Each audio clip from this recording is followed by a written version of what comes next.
सुप्रभात छात्रों। आज का टॉपिक है कृषिकः कर्मवीरः। कृषि का यानी किसान, कर्मवीरा यानी कर्मवीर, कर्मठ होते हैं, महत्वपूर्ण, बहुत मेहनती किसान होते हैं। इसके बारे में हम आज जानकारी प्राप्त करेंगे। तो सबसे पहला श्लोक ध्यान से सुनिए। सूर्यस्तपतु मेघः वा वर्षन्तु विपुलं जलं कृषिका कृषिको नित्यं शीतकाले अपि कर्मठो। सूर्यस्तपतु मेघः वा वर्षन्तु विपुलं जलं कृषिका कृषिको नित्यं शीतकाले अपि कर्मठो।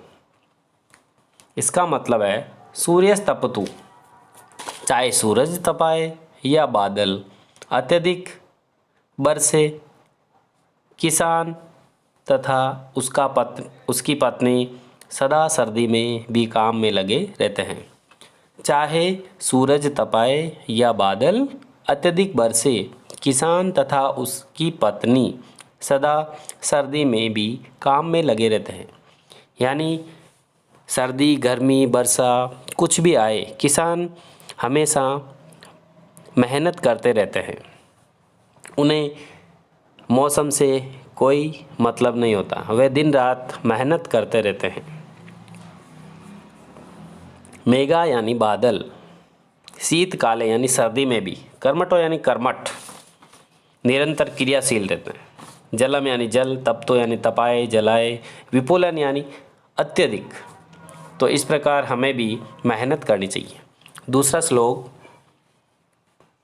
ग्रीष्मे शरीरं सस्वेदं शीते कंपमयं सदा हलेन चे कुदालेन तौ तु क्षेत्राणि कर्षत।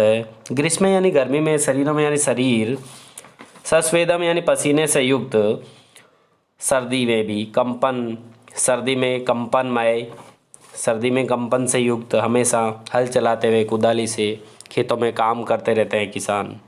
तो देखिए, ग्रीष्मे शरीरम सस्वेदम शीते, गर्मी में शरीर पसीने से भरा हुआ होता है, किसका? किसानों का। और ठंड में कंपन युक्त अर्थात कांपता रहता है, कौन? किसान।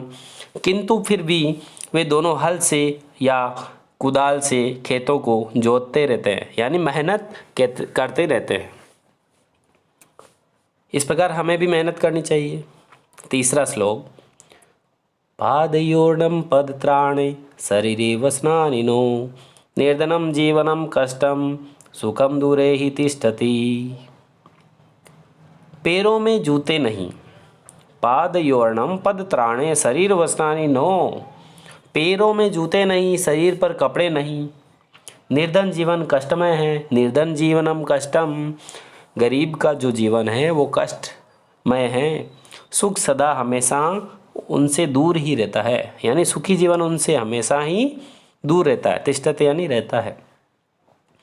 तीसरा श्लोक का अनुवाद, गृहं जीर्णं न वर्षासु वृष्टिं वारितुं समं तथापि कर्मवीरतत्त्वं कृषिकाणां न नश्यति।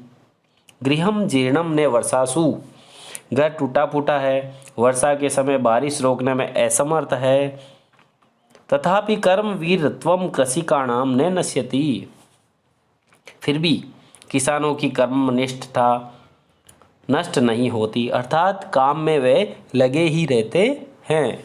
नश्यति यानी नाश होती, न यानी नहीं, नष्ट नहीं होती।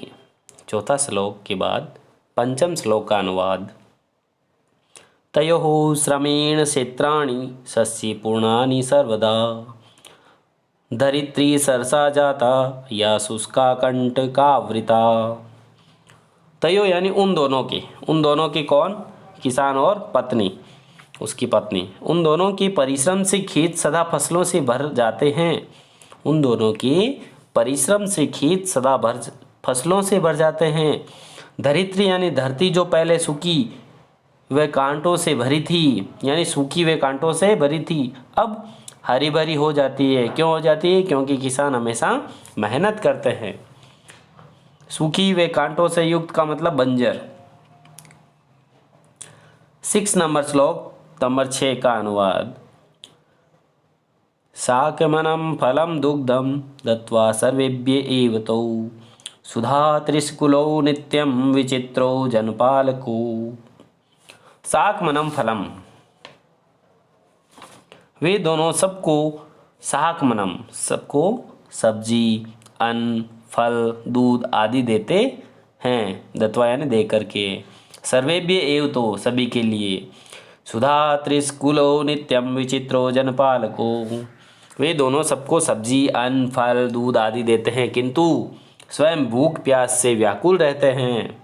सुधा तृष्णाकुलो नित्यम, हमेशा व्याकुल रहते हैं। विचित्रो जनपालको, ऐसे जनपालक जो विचित्र होते हैं, अनोखे होते हैं। तो प्रिय विद्यार्थियों, हमें भी इनकी तरह मेहनत करनी चाहिए। मेहनत का मतलब होता है पढ़ाई, पढ़ाई करते रहना चाहिए और इनसे सीख लेनी चाहिए। जिस प्रकार यह कार्य करते हैं तो हमें भी पढ़ाई में तन मन धन से मन लगाकर पढ़ाई करना चाहिए, ताकि हमारे भी अच्छे अंक आए।